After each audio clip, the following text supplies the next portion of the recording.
Hi నమస్తే అండి, welcome to MD వారి వంటలు. ఈరోజు ఎంతో టేస్టీగా అందరూ ఇష్టపడే పానీపూరి అయితే చేస్తున్నానండి. ఇంట్లోనే సింపుల్గా ఫాస్ట్గా ఎలా చేసుకోవాలో చూపిస్తున్నాను. ఈ వీడియో చేయడానికి మెయిన్ రీజన్ ఏంటంటే, మన సబ్స్క్రైబర్ ఒకరైతే సింపుల్గా చేసుకోవడం ఎలానో కొంచెం చూపించరా అని చెప్పేసి అయితే మనకి కామెంట్స్లో అయితే షేర్ చేశారనమాట. సో వాళ్ళ కోసం, మనందరి కోసం అయితే ఈరోజు నేను ఈ వీడియో అయితే చేస్తున్నాను. సో దానికోసం అయితే నేను బొంబాయి శనగలు అయితే ఒక 8 గంటల వరకు అయితే నానబెట్టుకున్నానండి. 7 to 8 అవర్స్ నానబెట్టుకోవడం వల్ల బాగా మెత్తగా ఫాస్ట్గా ఉడికిపోతాయి.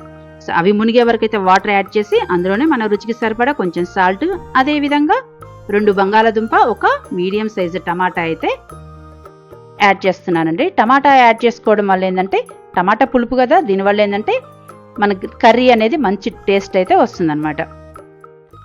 మీరు కావాలంటే 2 టమాటా అయినా యాడ్ చేసుకోవచ్చు, బంగాళాదుంప అయినా సరే ఎక్స్ట్రా కూడా యాడ్ చేసుకోవచ్చు అండి.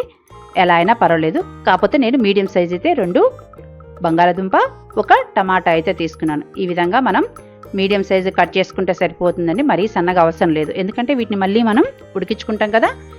సో మనం ఏ కుక్కర్లో అయితే చనా తీసుకుంటామో అందులోనే వీటిని కూడా యాడ్ చేసుకొని 7 to 8 విజిల్స్ అయితే రాణించుకున్నాం అనుకోండి, పర్ఫెక్ట్గా, అంటే మనకు కర్రీకి కావాల్సిన విధంగా పర్ఫెక్ట్గా అయితే ఉడికిపోతాయి అన్నమాట. ఒక పొయ్యి మీద వాటిని ఉడికించుకుందాం, మరొక పొయ్యి మీద అయితే పానీపూరి వేయించుకుందామండి. నేనైతే రెడీమేడ్ పానీపూరి షెల్స్ అయితే తీసుకున్నాను. ఇవి కూడా చాలా బాగుంటాయండి. ఈసారి ఎప్పుడైనా సరే నేనే ఓన్గా తయారు చేస్తాను, అది కూడా తొందరలోనే వస్తుందండి. ప్రస్తుతానికైతే రెడీమేడ్ డొప్పలతో అయితే చేస్తున్నాను అనమాట. సో దానికోసం ముందుగానే ఆయిల్ అయితే మరొక పొయ్యి మీద ఆయిల్ అయితే హీట్ చేసుకున్నాను. ఆయిల్ అయితే ఫస్ట్ వేసేటప్పుడు కొంచెం బాగానే వేడి రానివ్వండి. మరి కొంచెం మీడియం ఫ్లేమ్లో కాకుండా కొంచెం హై ఫ్లేమ్లోనే మంట రానిచ్చాక, అంటే నూనె వేగాక ఆ తర్వాత తగ్గించుకోండి. ఆ తర్వాతకే షెల్స్ వేసుకుంటాం అనుకోండి, ఈ విధంగా అన్నీ కూడా చక్కగా ఫ్రై అయిపోతాయి అన్నమాట.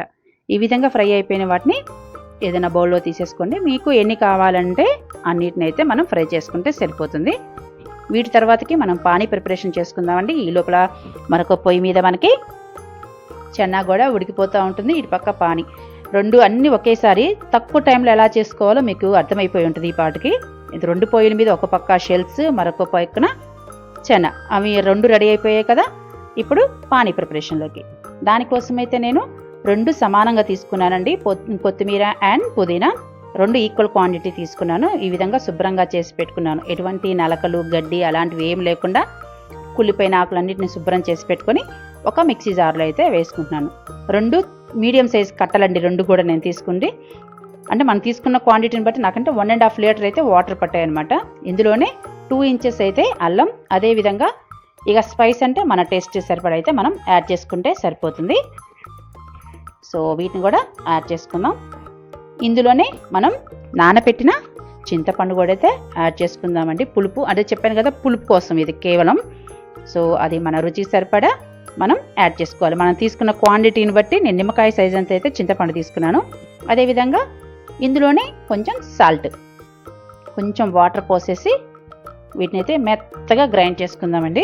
ఫస్ట్ ఇందులో జీరా కూడా యాడ్ చేయాలి, నేను తర్వాతకి యాడ్ చేస్తాను. ఈ విధంగా ఒకసారి బాగా మిక్సీ పట్టాక ఇందులో 2 టేబుల్ స్పూన్ల వరకు అయితే జీలకర్ర యాడ్ చేసుకోవడం వల్ల కూడా మంచి టేస్ట్ అయితే వస్తుంది పానీకి.